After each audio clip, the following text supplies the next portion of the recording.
Sejarah kelapa sawit. Sejarah kelapa sawit Elaeis Genensis di Indonesia berawal pada tahun 1848, ketika orang Belanda membawa 4 biji kelapa sawit dari Bourbon, Mauritius, dan Hortus botanicus, Amsterdam, Belanda. Keempat biji kelapa sawit itu kemudian ditanam di kebun raya Bogor dan ternyata berhasil tumbuh dengan subur.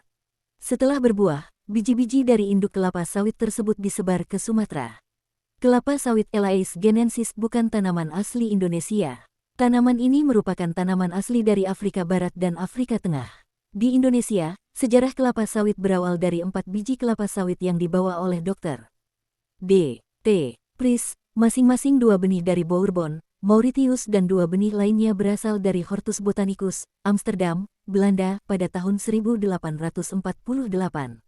4 biji kelapa sawit tersebut kemudian ditanam di kebun raya Bogor yang ketika itu dipimpin oleh Johannes Elias Teisman dan berhasil tumbuh dengan subur. Di kebun raya Bogor, pohon kelapa sawit tersebut tumbuh tinggi dengan ketinggian 12 meter dan menjadi pohon kelapa sawit tertua di Asia Tenggara.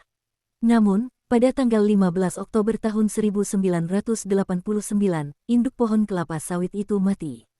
Pada tahun 1853 atau 5 tahun setelah ditanam, pohon kelapa sawit di kebun raya Bogor menghasilkan buah. Biji-biji kelapa sawit itu kemudian disebar secara gratis, termasuk dibawa ke Sumatera pada tahun 1875. Untuk menjadi tanaman hias di pinggir jalan. Tidak disangka, ternyata kelapa sawit tumbuh subur di Deli, Sumatera Utara, pada tahun 1870-an, sehingga bibit-bibit kelapa sawit dari daerah ini terkenal dengan nama kelapa sawit Deli Dura. Semula, orang-orang Belanda tidak terlalu menaruh perhatian besar terhadap kelapa sawit. Mereka lebih mengenal minyak kelapa.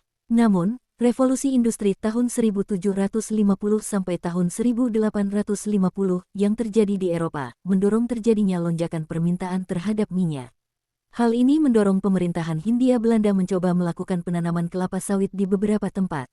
Percobaan penanaman kelapa sawit pertama kali dilakukan di Karesidenan Banyumas antara tahun 1856 hingga 1870, namun tidak menghasilkan minyak yang baik meski berbuah 4 tahun lebih cepat dibandingkan di Afrika yang membutuhkan waktu 6-7 tahun.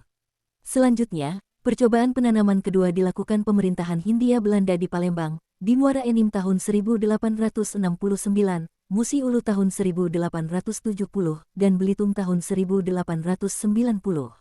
Namun, hasilnya masih kurang baik, karena cuaca di Palembang yang tidak cocok. Hal yang sama juga terjadi di Banten, meski coba dilakukan perkebunan kelapa sawit pada tahun 1895. Kehadiran perusahaan-perusahaan perkebunan asing juga didorong oleh pemberlakuan UU Agraria Agraris Wet oleh pemerintah Hindia Belanda pada tahun 1870. Undang-undang ini memberikan konsesi berupa hak guna usaha atau hak erfah kepada para pemodal asing. Perkebunan kelapa sawit berskala besar kemudian dibuka untuk pertama kalinya pada tahun 1911 oleh perusahaan yang didirikan oleh Adrien Halet asal Belgia dan K. Sat di pantai timur Sumatera, Deli, dan Sungai Liat, Aceh, melalui perusahaannya yang bernama Sungai Liput Culturmat Secapit, dengan luas 5.123 hektare. Pada tahun 1911 tercatat ada 7 perusahaan perkebunan kelapa sawit, yakni Onderneming Sungai Liput, Onderneming Kuala Simpang, NV Murt Sumatera Rubbermat Secapit, Onderneming Sungai Ijo, Tanjung Sumanto, Batang Ara, dan Mopoli, yang sebagian besar memiliki kebun-kebun karet. Di Aceh Timur pada tahun 1912 terdapat 18 konsesi perkebunan karet dan kelapa sawit dan kembali bertambah menjadi 20 perusahaan perkebunan pada tahun 1923, dengan rincian 12 adalah perusahaan perkebunan karet, 7 perkebunan kelapa sawit dan 1 perkebunan kelapa. Pada tahun 1910, organisasi perusahaan perkebunan bernama Algemene Vereniging voor Rubberplanters ter Oostkust van Sumatera (AVROS) berdiri di Sumatera Utara dan Rantau Panjang, Kuala Selangor.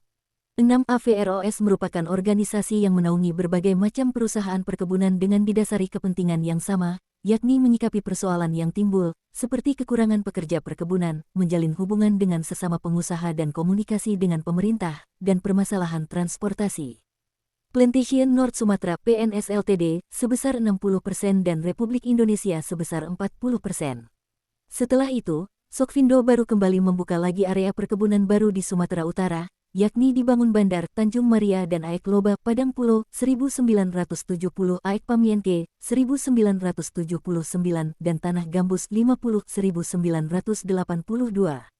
Kepemilikan saham tersebut kembali berubah menjadi PNS Ltd 90% dan Republik Indonesia sebesar 10% pada tahun 2001.